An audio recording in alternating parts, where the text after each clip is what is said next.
بسم اللہ الرحمن الرحیم۔ شروع اللہ کے نام سے جو بڑا مہربان نہایت رحم والا ہے۔ اور مولانا روم نے اس کو کمال حکایت کیا مصنوعی میں۔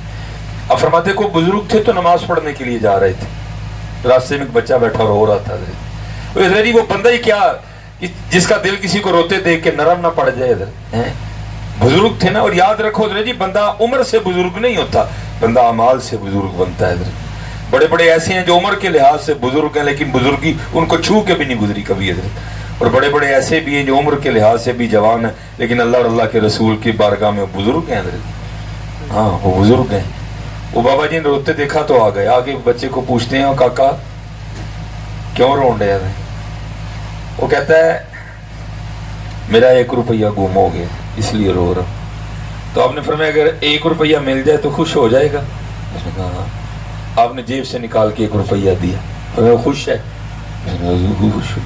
اب نماز کے لیے تشریف لے گئے، نماز پڑھ کے واپس آئے تو پھر رو رہا تھا۔ آپ نے فرمایا آپ کیوں رو رہے ہیں؟ جب پہلے آیا پوچھا تو کیوں رو رہا ہے؟ تو نے کہا جی روپیہ گم ہو گیا۔ میں نے کہا جی روپیہ دے دوں تو خوش ہے؟ تو نے کہا جی خوش ہوں، میں نے روپیہ دے دیا، آپ کیوں رو رہے ہیں؟ وہ کہتے ہیں حضور اس لیے رو رہا اگر وہ ہوتا تو 2 ہونے تھے۔ آپ نے فرمایا ٹھیک ہے، اگر 2 ہو جائیں تو خوش ہے؟ ٹھیک ہے۔ حضرت نے نکال کے 2 کر دی۔ آپ کو پتہ سردیوں میں عصر کے فوراً بعد ہی مغرب ہے حضرت، وہ حضرت نماز مغرب پڑھنے کے لیے آئے تو پھر رو رہا تھا۔ پوچھا اب کیوں رو رہے ہیں؟ تو کہہ رہا تھا اگر 2 ہو جائیں تو میں خوش ہوں، اب کیوں رو رہے ہیں؟ عرض کرتا حضور اس لیے رو رہا ہوں اگر وہ ہوتے تو 3 ہونے تھے۔ آپ نے فرمایا اگر 3 ہو جائیں تو پھر تو خوش ہے نا؟ میں نے کہا حضور خوش ہوں۔ آپ نے نکال کے دیا تو 3 کر دیے۔ مغرب کی نماز پڑھ کے واپس آئے تو پھر رو رہا تھا۔ وہ پوچھا آپ کیوں رو رہا ہے؟ پہلے تو کہہ رہا تھا یہ اگر 3 ہوتے تو پھر ٹھیک تھا، میں نے 3 کر دیے، آپ کیوں رو رہا ہے؟ اور کہتا حضور اگر وہ ہوتے تو 4 ہونے تھے۔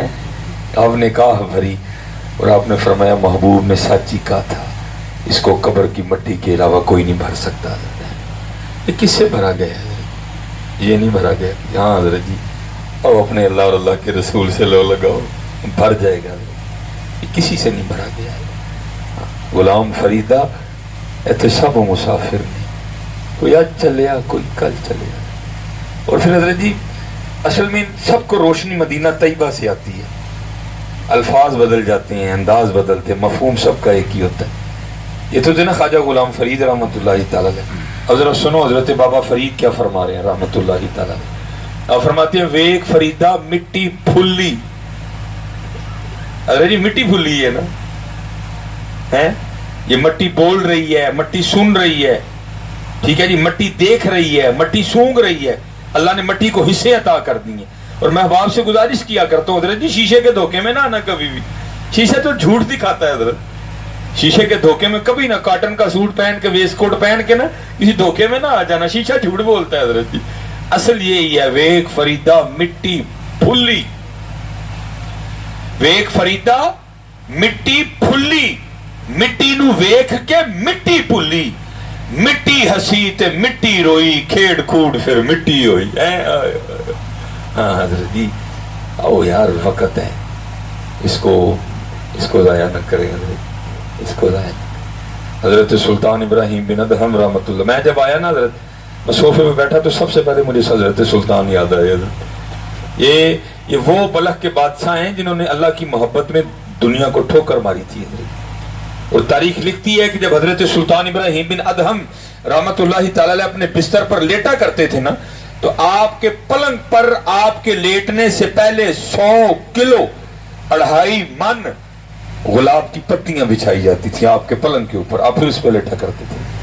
وہ لکھا ہے کہ وہ خادمہ جو ہر روز یہ ڈیوٹی پوری کرتی تھی، پھول بچھاتی تھی، تو ظاہر ہے ہر روز بچھاتی تھی۔ ایک دن بچھا کے فارغ ہوئی تو دل میں خیال آیا چل ہاں پلا لیٹ کے تو دیکھیے کہ میرا بستر حضرت جی۔ پہلے بھی جو گدا ہے وہ آپ کا اور میرا گدا نہیں، وہ بادشاہ وقت کا گدا ہے، وہ کتنا نرم ہوگا، وہ کتنا ملائم ہوگا، اور اگر اس کے اوپر 100 کلو گلاب کی پتیاں بچھائی جائیں تو آپ خود تصور کریں پھر اس بستر کا کیا عالم ہوگا۔ ظاہر ہے خادمہ تھی، سارا دن خدمت کی تھی، کام کیا تھا، وہ بستر پر لیٹی، بستر کی نرمی، پھولوں کی ٹھنڈک، لیٹتے ہی آنکھ لگ گئی۔ لکھا کہ آنکھ اس وقت کھلی جب جسم پہ کوڑا پڑا تو اٹھ کھڑی ہوئی، کیا دیکھتی ہے کہ حضرت سلطان ابراہیم بن اندر کھڑے ہیں، غصے سے چہرہ لال ہے، آنکھیں سرخ ہیں، ساتھ حضرت کی ساری کابینہ بھی ہے۔ غصے میں فرمایا تیری اتنی جرت کہ تو نوکرانی ہو کے میرے بستر پر لیٹتی ہے؟ جلات کو کہا مارو کوڑے اور اس کی کھال ادھیڑ دے۔ اس نے کوڑے مارنے شروع کیے، ظاہر ہے جسم تھا اور اوپر سے وہ بھی عورت ذات۔ پہلے اس نے کچھ چیخو پکار کی، لیکن تھوڑی دیر بعد اس نے چیخو پکار ترک کی اور اس نے مسکرانا شروع کر دیا۔ اب حضرت بھی بڑی جہاں دیدہ شخصیت کے مالک تھے۔ آپ نے جلاد کو اشارہ فرمایا بس کر، اس نے چھوڑ دیا۔ آپ نے فرمایا پہلے رو رہی تھی، اب مسکرائی کیوں ہے؟ عرض کرتی حضور ظاہر کوڑے پڑ رہے تھے، درد ہو رہی تھی، رو نہیں تھا۔ آپ نے فرمایا اصل سوال ہے مسکرائی کیوں؟ عرض کرتی حضور کوڑے پڑ رہے تھے، درد ہو رہی تھی، رو رہی تھی، پھر ایک خیال آیا تو اس لیے مسکرائی۔ پوچھا خیال کیا آیا؟ عرض کی خیال یہ آیا تو سونے کے ارادے سے تو نہیں لیٹی تھی، تو چیک کرنے لیٹی تھی، تو اتنے کوڑے پڑ رہے ہیں کوئی نہیں کھالا ہے، یہ بھی تو ذرا سوچنا جو کئی سالوں سے سو رہا ہے اس کو کتنے پڑے ہیں۔